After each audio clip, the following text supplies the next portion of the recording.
Israel एक बड़े और तगड़े दबाव में है। चंद जो मैं आपको शुरू में ही रिपोर्ट बताने वाला हूं उसी से आपको क्लियर हो जाएगा कि इजराइल पर कितना प्रेशर है।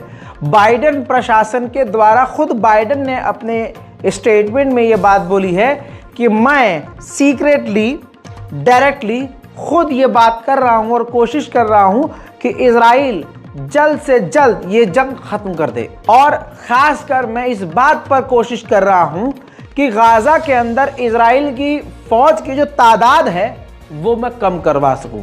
ये बाइडेन ने कहा है। और क्यों कहा है?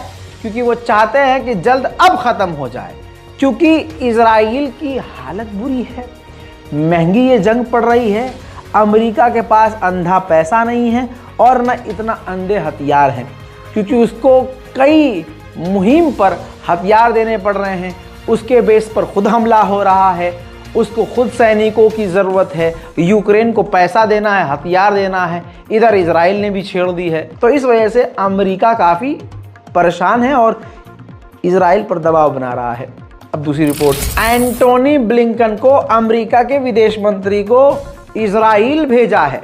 खुद कहा है अमेरिकी ऑफिशियल ने कि इसलिए भेजा है इजराइल ताकि हफ्तों के अंदर, ज़्यादा समय ना लगाए इजराइल, बस ये जंग हफ्तों में निपटा दे।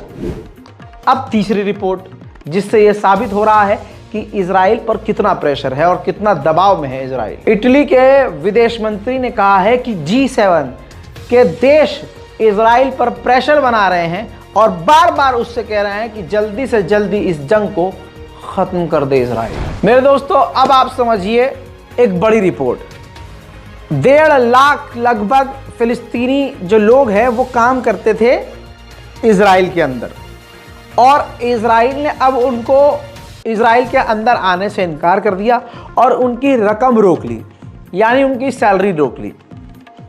अब वो लोग मांग रहे हैं अपने पैसे और फिलिस्तीन अथॉरिटी कह रही है भाई ये पैसा दो, इनका हाल बहुत बुरा है। तो अरब देशों ने भी इजराइल से कहा कि भाई पैसे दो।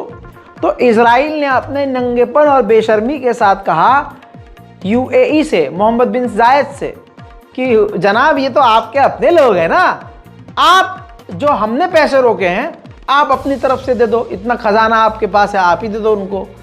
तो भाई मोहम्मद बिन जायद ने जूता उतार के इजराइल के मुंह पर रख दिया, कह दिया सुनो हम उनको पैसे नहीं देंगे, हमारा क्या मतलब, पैसा तुम रोको और हम उनको रकम दे। और ताना दिया है कि पैसा तो तुम ज़ेलेंस्की से मांग लो।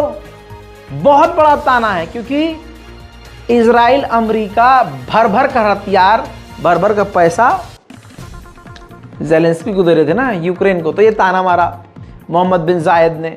और फिर मोहम्मद बिन जायद ने ये भी क्लियर कर दिया कि अब ये भूल जाओ कि तुम गाजा को तोड़ते रहोगे और हम पैसा दे दे के गाजा को बनाते रहेंगे, नुकसान तुम करोगे तो भरपाई भी तुम करोगे। एक बड़ी खबर आ रही है, बहुत बड़ी, कि अमेरिका ने सऊदी अरब के जरिए ईरान को एक प्रपोजल भेजा था कि आप इस प्रपोजल को एक्सेप्ट कर लीजिए और हमारी बात मान लीजिए और इस जंग को मतलब हम ख़त्म कर देंगे। लेकिन वो प्रपोजल क्या था नहीं पता, लेकिन ईरान का जवाब मुझे पता है। ईरान ने उस प्रपोजल को, अमेरिका के प्रपोजल को ठुकरा दिया, कहा कि इस जंग में हमारा कोई रोल है ही नहीं, ये फिलिस्तीनियों का मामला है, आप फिलिस्तीनियों से बात करें और हमास से बात करें। जर्मनी कल तक जो इजराइल के साथ खड़ा था और उसके सुर में सुर मिला रहा था, अब उसके सुर बदल गए हैं। जर्मनी के मिनिस्टर ने, सीनियर अधिकारी और मिनिस्टर ने साफ कह दिया है कि इजराइल के जो अधिकारी और मंत्री गाजा के लोगों को गाजा से निकलने की बात कर रहे हैं ना, ये सरासर गलत है। गाजा की ज़मीन फिलिस्तीनियों की और फिलिस्तीनियों का ही सिर्फ अधिकार गाजा पर है और किसी का नहीं। मेरे दोस्तों, बाइडेन अथॉरिटी में काम करने वाला एक सीनियर अधिकारी जो बाइडेन का साथ काम करता है वो लेबनान पहुंचने वाला है, जिसके बाद वो हिजबुल्लाह और लेबनान की गवर्नमेंट से बातचीत करके उनको ठंडा करके कोई बीच का रास्ता निकालेगा। अब इस रिपोर्ट की सबसे बड़ी खबर, दिल खुश हो जाए तो वीडियो को लाइक कर दीजिएगा और चैनल को सब्सक्राइब कर दीजिएगा। इजराइल के अखबार के द्वारा ही ये रिपोर्ट सामने आई कि इजराइल की आधी आबादी, यहूदियों की आधी आबादी इस वक्त डिप्रेशन का शिकार है। दिमागी तौर से बीमार है और दवाइयां मेंटली जो डिप्रेशन की दवाइयां होती हैं वो मेडिकल स्टोर से अब खत्म हो रही है।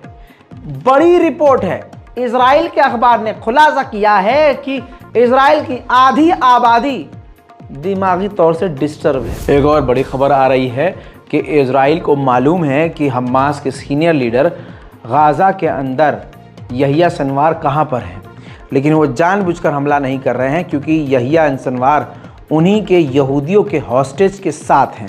अगर वो वहां हमला करेंगे तो सैकड़ों हॉस्टेज भी मारे जाएंगे। उधर यूएन ने खुद बताया है कि इजराइल की ही बमबारी में हमारे 140 यूएन के वर्कर मारे गए हैं। मेरे दोस्तों, वेस्ट बैंक के फिलिस्तीन के लोगों पर 2023 में 12,000 से ज़्यादा मरतबा अटैक किया गया है। दोस्तों, रिपोर्ट के अनुसार ये भी है कि वेस्ट बैंक के इलाके में 2023 में अब तक का सबसे ज़्यादा कब्जा किया है इजराइल ने, यानी डबल कब्जा किया है। उधर अमेरिका के बड़े शहर ब्रुकलिन में फिलिस्तीन के लिए प्रदर्शन हो रहा है।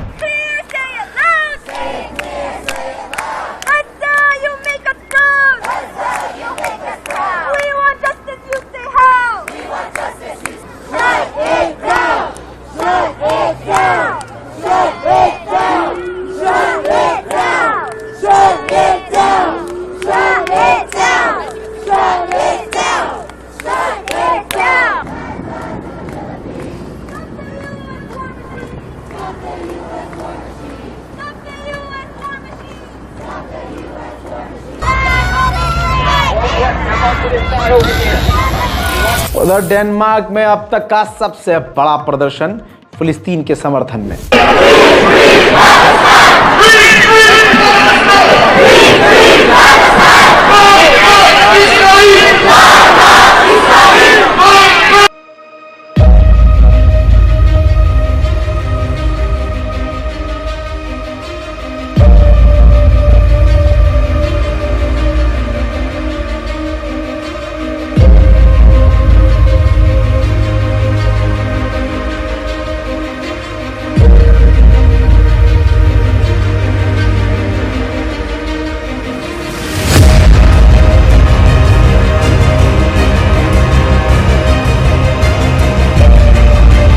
वहीं फिलिस्तीन में नेबुलस के इलाके में फिलिस्तीनियों के ही समर्थन में, गाजा के समर्थन में फिलिस्तीनी जमकर प्रदर्शन कर रहे हैं।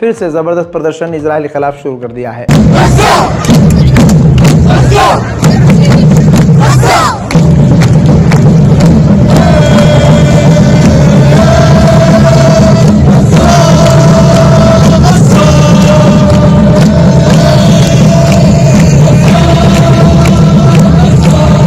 मेरे दोस्तों, जर्मनी ने सऊदी अरब पर पाबंदी लगा दी थी कि हम अपना यूरो फाइटर जेट जो जर्मन मेड है हम नहीं देंगे सऊदी अरब को, क्योंकि सऊदी अरब यमन पर हमला करता है। लेकिन अब उस पाबंदी को हटा लिया है जर्मनी ने, तो सऊदी अरब अमेरिका के इशारे पर शायद अटैक कर सकता है यमन पर। बड़ी खबर यह है कि इजराइल की एक डेलीगेशन इजिप्ट की राजधानी कियारो में है और हमास की भी एक टीम कियारो में यानी इजिप्ट की राजधानी में है और बड़ी डील होने की संभावना है। मेरे दोस्तों, इस पूरी रिपोर्ट पर अपनी राय कमेंट में ज़रूर लिखिएगा। चैनल को सब्सक्राइब कीजिए ताकि आपको दुनिया की तमाम बड़ी बड़ी खबरें मिलती रहे। मैं हूं रज़ा और आप देख रहे हैं रज़ाग्राफी। जय हिंद।